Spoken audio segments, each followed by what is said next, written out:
आज मी इथं खरं तर मी आज राजकारणात नाहीये, पण बारामतीमध्ये मी खूप वर्षापासून मी कामं करतोय.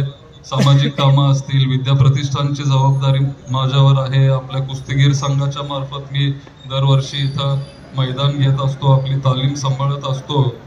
पण खरं तर मला वाटलं की आता आपण साहेबांसाठी काहीतरी केलं पाहिजे.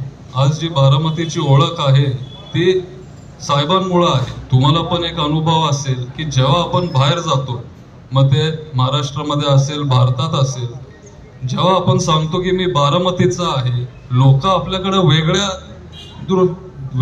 दृष्टी नजरेतून ते बघतात. कारण आणि दुसरा प्रश्न जो येतो की पवार साहेबांचं गाव कुठेही, तुम्हाला सगळ्यांना हा अनुभव आला असेल. त्याच्यामुळे मला वाटलं की आता सगळ्यात जास्त गरज आहे आपण साहेबांना सपोर्ट करायची, त्यांना साथ द्यायची, आणि त्याच्यामुळे खरं तर मी इथं आलोय.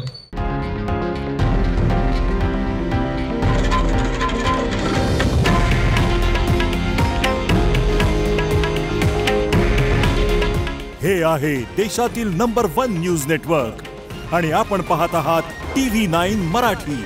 काळजी तुमची, हित महाराष्ट्राचं.